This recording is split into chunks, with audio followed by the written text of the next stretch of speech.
Para não prejudicar aqueles que não prestaram atenção ao lance, vamos mostrá-lo novamente com a magia do replay imediato. São que a vida na Terra é jovem demais. Uma geração dura 20 a 25 anos, a gente sabe a quantidade de mutações deletérias que estão acumuladas no nosso genoma, porque a gente sequenciou o genoma humano de vários e vários humanos na Terra, e essa é uma conta matemática. Contra a conta matemática não há argumento. E aí eu me convenci claramente que a vida na Terra era muito jovem. Aí fui olhar para... Só dois detalhes muito interessantes. Primeiro, vocês podem ver que o Eberlin, a revolta dele começou com uma matéria super interessante, chamada Darwin, o Homem que Matou Deus. Começou a partir daí, viu? E só complementando que ele falou assim que, sequenciamos o genoma humano e tal. Ele omitiu aí que a pessoa que sequenciou o genoma é cristão, é o Francis Collins, e é contrário às coisas que ele fala. A few moments later. E os cometas, aquela nuvem de Oort e o cinturão de Kuiper eram saci-pererês científicos. Ali não tem... No cinturão de Kuiper só tem rocha. E a nuvem de Oort tem uma explicação ad hoc. Foi construída essa nuvem para dizer por que os cometas ainda existem no universo. Descobri que Júpiter é muito jovem, está acabando meu tempo, né?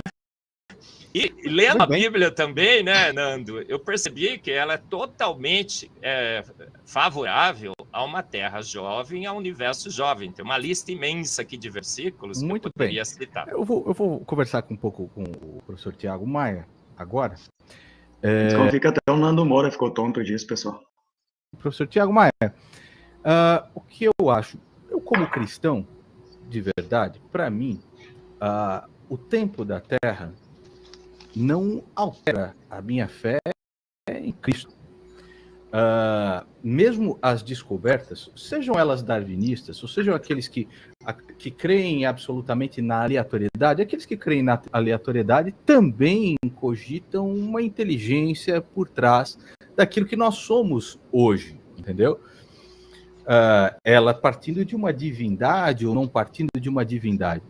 Essas coisas, a ciência não altera como eu percebo a minha fé ou a minha crença. Mas a respeito do que o professor Marcos Eberlin falou agora, professor Tiago Maia, o que você tem para dizer? Bom, primeiro eu tenho que falar que não tem que alterar mesmo, tá? Como eu falei, não é papel da ciência provar ou não Deus. E outra, existem vários teólogos e filósofos tal que vão contrariar o professor Eberlin falando, né, de péssima ciência com péssima filosofia com péssima teologia. Né? Um deles é o William Craig, né, famoso, até o Nando o conhece. E tem aqui no Brasil mesmo, eu peço que vocês conheçam, é a Associação Brasileira de Cristãos na Ciência, né, como Victor Fontana, Paulo On, Tiago Carros, né, que são pessoas que aceitam a evolução, aceitam o Big Bang, mas não corroboram com isso. Bom, quanto à questão da Terra ter 6 mil anos, tal, isso não tem nada a ver. Até porque, sim, se a gente olhar toda a costa da África, toda a costa da América do Sul, professor, sim, teve efeito, sim, da erosão, tal. Não é um Lego que se encaixa certinho, e muitos outros. Inclusive, Nando e professor Eberlin, existem situações aqui que normalmente as pessoas não sabem. Não. Tá? Como, por exemplo, da duas. A maior evidência de que a Terra não é jovem chama-se meia-vida do urânio. Tá? Meia-vida do urânio é aproximadamente 4,5 bilhões de anos, ele emite uma partícula alfa e se transforma em tório-230. Nós temos tório-230, temos até o decaimento dele final, que é o chumbo-206. Acontece que o professor Marcos Eberlin deve saber muito melhor do que eu, porque ele é especialista em espectrometria de massa. E onde que, para calcular a meia-vida do urânio, tem que ser por espectrometria de massa. Então, eu queria saber, depois o professor Eberlin podia falar sobre isso. E outra também, o Grilo Falante, coloca rapidinho aí na tela só uma imagem. Okay. Isso daí que vocês estão vendo são as erupções de Yellowstone, tá? Que aconteceram 600 mil anos atrás, alguns milhões atrás. Nós temos a evidência da cinza, da lava, e nós temos evidência das crateras em várias posições nos Estados Unidos, que mostra que aquilo ali é uma pluma vulcânica, tá? Ou seja, é um ponto quente, um hotspot que foi andando a partir sempre que os continentes foram se deslocando. que mostra que os continentes não se deslocaram em tão pouco tempo assim. E eu queria também que o professor Hebe falasse, se nós temos essas evidências, como que no vulcanismo pode falar que a Terra é jovem, e inclusive, tá? Eu quero que ele me mostre a parte climática, onde uma erupção de Yellowstone baixou a temperatura em 1,3 graus do planeta. Vocês viram uma coisa interessante aqui, pessoal? O Thiago Maia não utilizou todo o tempo dele, você sabe por quê? O nome disso é objetividade. Você apresenta o argumento, você esclarece ele e deixa o objetivo. Para que eu ficar enrolando e falando um monte de merda se você só quer ocupar todo o tempo? Eu sei que pessoas, algumas, acreditam que quanto mais fala, mais sabe, mas na verdade, na academia isso é exatamente o contrário. Quanto mais você precisa falar para convencer de uma ideia, porque essa ideia é uma bosta. Seguinte, professor Marcos Evelyn, eu acho fascinante toda essa, não só a análise dos vulcões, as análises dos continentes, as análises de como a nossa Terra veio a ser o que é. Para mim, observar cada uma dessas coisas me demonstra a magnitude e a infinitude de Deus. Propor que a Terra teria apenas milhares de anos não seria diminuir o próprio poder de Deus, ou você vê isso como uma forma de atestar aquilo que a Bíblia falou? Por favor, responda também ao professor Thiago Maia. Claro. Olha, começando sobre a Bíblia, Nando, eu passei a estudar melhor a Bíblia, e há inúmeros versículos, eu tenho uma lista incrível aí de versículos. Eu fiz uma live com o professor Adalto Lourenço, queria que todo mundo assistisse no meu canal. Pode o cristão crer no Big Bang? Pode o cristão crer na evolução? Inclusive, aproveitando Adalto Lourenço, o Thiago Maia fez convite aqui. Adalto Lourenço aceita o debate com nós lá, tá?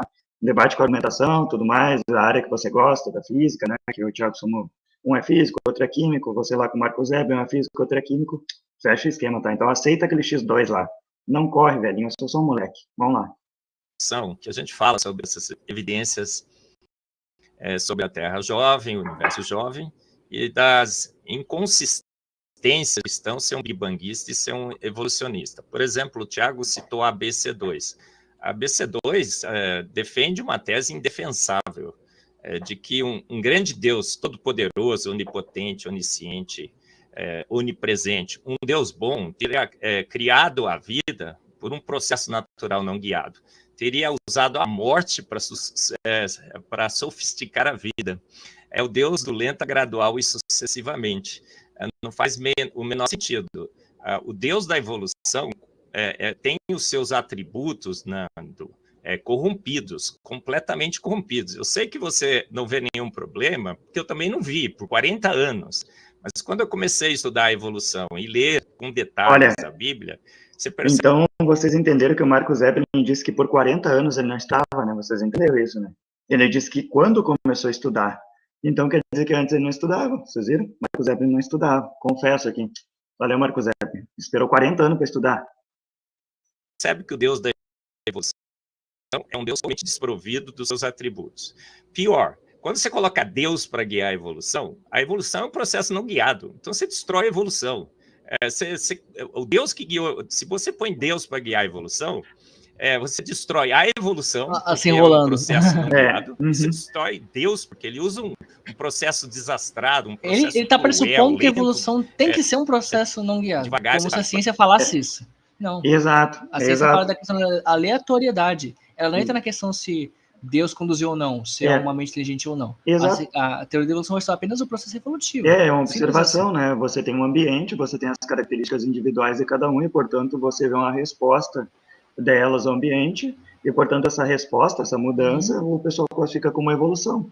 Inclusive, a teoria do Big Bang, que é também conhecida como a teoria da evolução do universo, é a matéria respondendo à expansão do universo. Ela esfriou, tem várias coisas, a gente está observando o comportamento dela também. Então, mas por que tudo isso não refuta Deus? Porque Deus está fora da metodologia observacional de tudo isso. Porque se Deus transcende a matéria, mesmo que ele influenciasse ou não, você nunca ia perceber.